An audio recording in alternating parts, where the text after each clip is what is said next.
Roy Albert DeMeo was born on September 7, 1940 in the Flatlands area of Brooklyn, to a working-class Italian immigrant family of Neapolitan origin.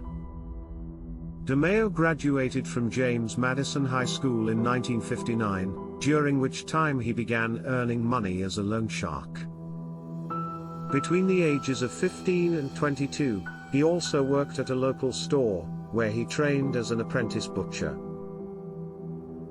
Roy DeMeo was initially an associate of the Flatlands Canarsie faction of the Lucchese crime family, which controlled tow truck companies, junkyards, and car theft operations in that section of Brooklyn. Nino Goggi, a soldier in the Gambino crime family, noticed DeMeo in 1966 and told him that he could make even more money with his successful business if he came to work directly for the Gambinos. The first member of the DeMeo crew was 16-year-old Chris Rosenberg, who met DeMeo in 1966 when he was dealing marijuana at a Canarsie storefront. DeMeo helped Rosenberg increase his business and profits by loaning him money so that he could deal in larger amounts. By 1972, Rosenberg had introduced his friends to DeMeo and they began working for him as well.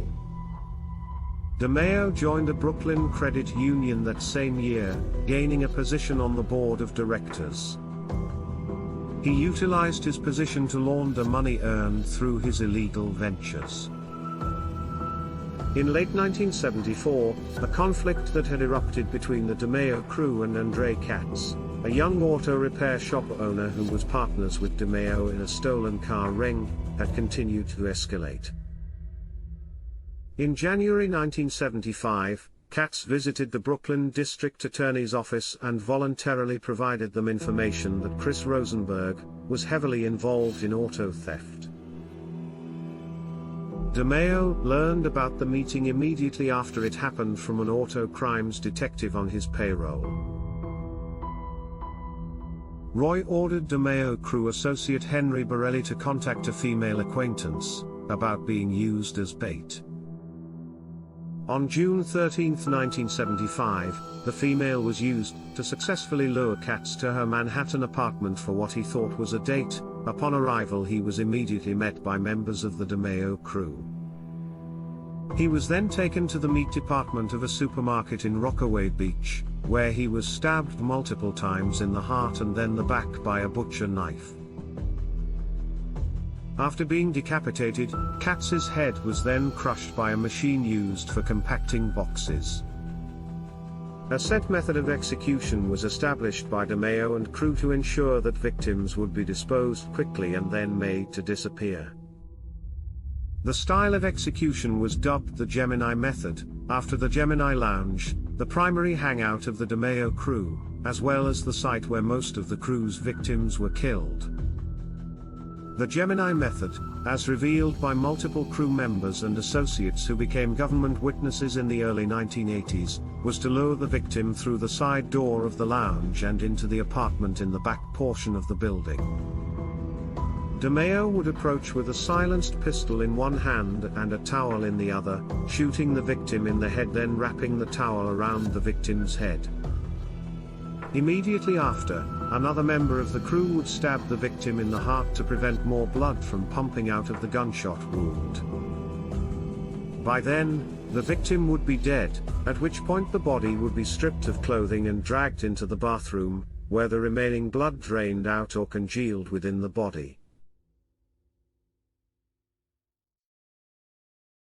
This was to eliminate the messiness of the next step, when crew members would place the body onto plastic sheets laid out in the main room and proceed to dismember it, cutting off the arms, legs and head.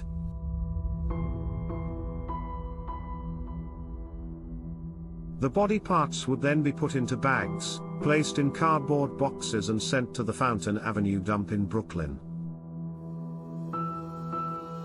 So many tons of garbage were dropped each day at the dump that it would be nearly impossible for the bodies to be discovered. During the initial stages of an early 1980s federal/state task force targeting the DeMeo crew, a plan by authorities to excavate sections of the dump to locate remains of victims was aborted when it was deemed too costly and unlikely to locate any meaningful evidence.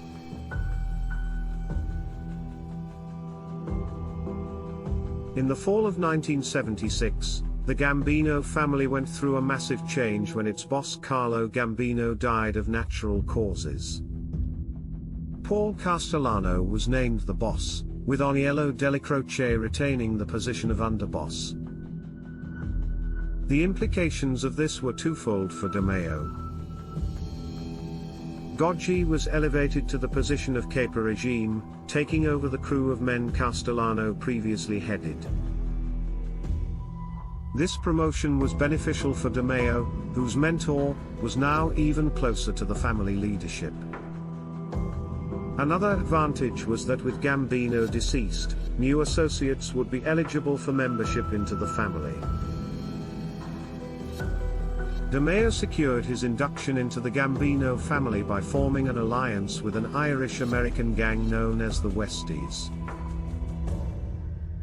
The leader of a rival Irish gang, Mickey Spillane, was causing delays for the construction of the Jacob K. Javits Convention Center, much to the frustration of Gambino boss Paul Castellano, who had a part in the project. After the murder of Spillane, James Coonan controlled the Irish mob rackets in Manhattan. DeMeo, sensing an opportunity to create a vast source of income for the Gambino family, persuaded Goggi to consider a partnership with the Westies. On May 11, 1979, Rosenberg reported to the Gemini clubhouse for the crew's usual Friday night meeting. Shortly after his arrival, DeMeo quickly fired a single bullet into the unsuspecting Rosenberg's head. The usually ruthless DeMeo hesitated when the still-living Rosenberg managed to rise off the floor, but Anthony Center then moved in and finished him off with 4 shots to the head. Unlike Grillo, Rosenberg's body was not dismembered or made to disappear. The Cubans had demanded that his murder make the newspapers.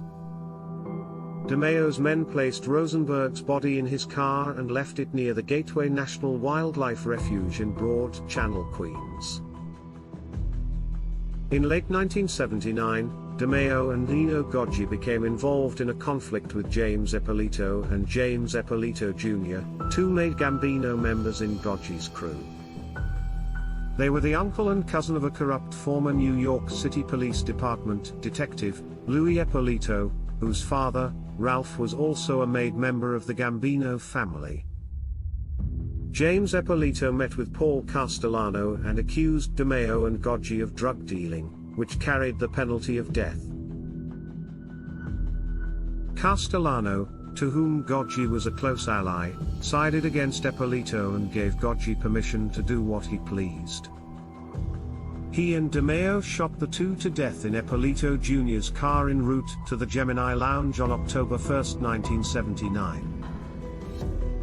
A witness driving by as the shots were fired within the car managed to alert a nearby police officer, who arrested Goggi after a shootout between the 2 that left Goggi with a bullet wound in his neck. Since DeMeo had split up with Goggi as they left the scene, he was not arrested or identified by the witness. Goggi was charged with murder and the attempted murder of a police officer, but through jury tampering was convicted only of assault. DeMeo murdered the witness shortly after Goggi's sentencing in March 1980. By 1982, the FBI was investigating the enormous number of missing and murdered people who were linked to DeMeo or who had last been seen entering the Gemini Lounge.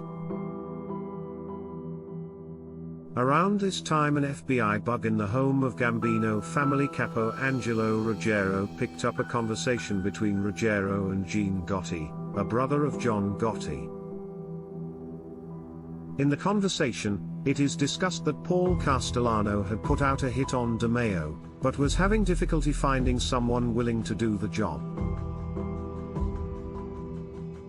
Gene Gotti mentions that his brother, John, was wary of taking the contract, as DeMeo had an army of killers around him. It is also mentioned in this same secretly recorded conversation that, at that time, John had killed fewer than 10 people, while DeMeo had killed 37 that they had known about. According to mob turncoat Sammy Gravano, eventually the contract was given to Frank DeCicco, but DeCicco and his crew could not get to DeMeo either. DeCicco allegedly handed the job to DeMeo's own men. DeMeo knew that he would be killed soon. In his final days, DeMeo was seen wearing a leather jacket, with a shotgun concealed underneath. DeMeo considered faking his own death by having his son shoot him and laying low. On January 10, 1983, DeMeo went to crew member Patty Tester's house for a meeting with his men. That night, he failed to attend his daughter Dione's birthday party, which caused his family to be suspicious. Albert DeMeo later found Roy's personal belongings, such as his watch and wallet, in his study room, aside a Catholic pamphlet. 10 days later, on January 20, DeMeo's Cadillac Coupe de Ville was discovered in the parking lot of the Verona Boat Club in Sheepshead Bay, Brooklyn. The car was towed to a nearby police station where it was searched by Organized Crime Control Bureau detectives. DeMeo's partially frozen body was found in the trunk with a chandelier on top of it. He had been shot multiple times in the head and had a bullet in his hand. In 1984, a 78-count indictment was filed against 24 defendants, including the surviving members of the DeMeo crew. The charges related to auto theft, racketeering, and drug trafficking. Paul Castellano was indicted for ordering the murder of DeMeo, as well as a host of other crimes, but was killed in December 1985 while out on bail in the middle of the first trial. The murder was ordered by John Gotti, who thus became the new boss of the Gambino family. Roy DeMeo's life was one of violence and brutality. He was a ruthless killer who rose to power in one of the most powerful crime families in America. But his reign of terror would eventually come to an end, as law enforcement closed in on him, and he was betrayed by his own crew. Roy DeMeo's legacy is one of fear and violence, a chilling reminder of the darkest days of the American Mafia. Please like, comment and subscribe.